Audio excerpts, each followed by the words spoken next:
Szczęść Boże. Pozdrawiam Was bardzo serdecznie z Gniezna, chociaż z dosyć nieoczywistego Gniezna. Otóż przyjechałem tutaj razem z moimi braćmi, z Pawłem i Wojtkiem, żeby poprowadzić warsztaty kaznodziejskie dla księży. Ale jak się okazało, to spotkanie ma miejsce w domu rekolekcyjnym u sióstr, które się znajduje mniej więcej w takim otoczeniu.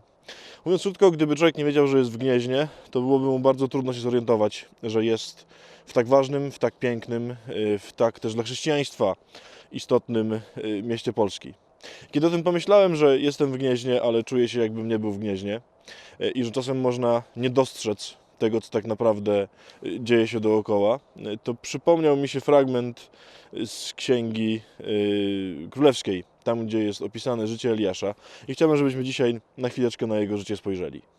Kiedy się czyta pierwszą Księgę Królewską, to bardzo łatwo zauważyć, że życie proroka Eliasza to jest życie człowieka, no myślę, bardzo niezwykłego. Mało jest takich postaci i takich proroków w historii Izraela, którzy dokonaliby tak niezwykłych czynów. Mało kto potrafił zatrzymać wodę w niebie, a potem otworzyć to niebo i spuścić wodę na ziemię, żeby skończyła się susza. Mało kto wskrzeszał umarłych. Prawie nikt chyba nie pokonał tylu wrogów i to w tak zaskakujący i nadzwyczajny sposób jak prorok Eliasz. Mało kto miał tyle objawień, mało kto widział Boga w tak bliskiej perspektywie, jak to się stało udziałem proroka Eliasza. I tak sobie myślę, że pośród tych wszystkich jego wielkich czynów, tych wszystkich jego wielkich dzieł, jakby absolutnie bohaterskich wręcz dziejów tego proroka, jest takie jedno wydarzenie bardzo jakby skromne. Otóż w momencie, kiedy panuje susza, zresztą która się dokonuje na zawołanie proroka Eliasza, Pan Bóg każe mu się udać w góry, w bliżej nieokreślonym celu, dlatego że nie wiemy o niczym, co miałby tam prorok Eliasz zdziałać, gdzie będzie mieszkał nad pewnym potokiem i gdzie będzie się żywił w bardzo prosty sposób. Mianowicie wodę będzie sobie brał ze strumienia, który tam płynie, natomiast pokarm będą mu codziennie przynosiły kruki.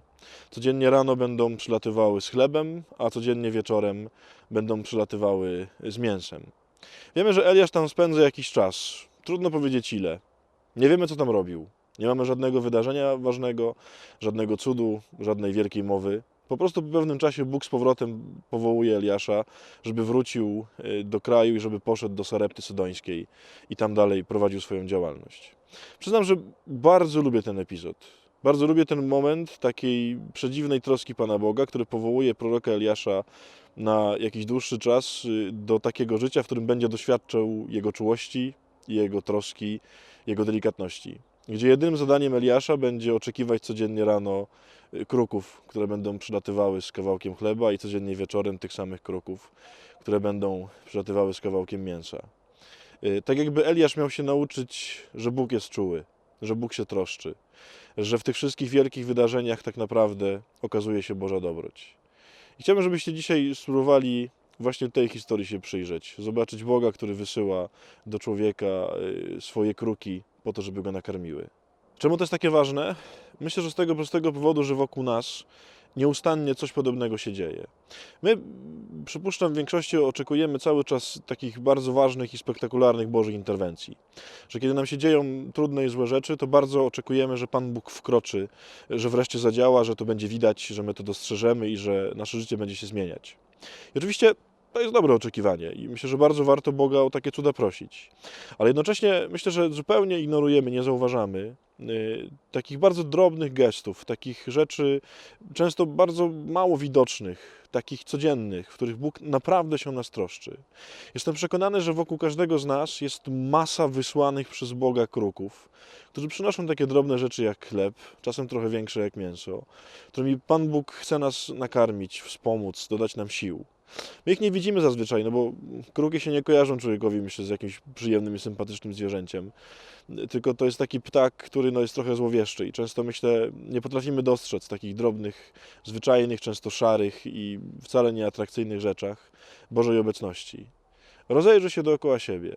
Jestem przekonany, że wokół Ciebie lata mnóstwo kruków, które Bóg wysłał, po to, żeby Ci okazać swoją dobroć, czułość, opiekę, opatrzność, żeby Ci starczyło sił, żeby Cię nakarmić. Rozejrzyj się dookoła. Dla mnie ten pobyt w Gnieźnie to jest właśnie takie doświadczenie. Miało być Gniezno, a jest las. Miało być coś dużego i ważnego i bardzo pięknego, a jest, wydaje się, gdzieś na pograniczu, gdzieś zupełnie w miejscu, które nie ma żadnego znaczenia. Ale właśnie tutaj jest Boża obecność.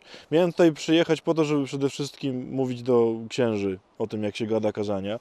I to w ogóle bardzo ważna sprawa. Ale myślę, że największą łaską, którą tutaj jakoś Pan Bóg zesłał, jest wczorajsza spowiedź, o którą poprosił mnie pewien człowiek, który szukał Bożego miłosierdzia. Zupełnie przypadkiem, zupełnie jakby nie po to, po co tu przyjechałem, zupełnie właśnie tak, jakby to nie było w tym dużym planie. Myślę, że tak jest w Twoim życiu, że na pewno Pan Bóg już wysłał jakiegoś kruka, który siedzi obok Ciebie na gałęzi z kawałkiem chleba w dziobie. Bardzo możliwe, że Ty się rozglądasz za jakimś wystawnym stołem, że ten kawałek chleba Cię nie interesuje.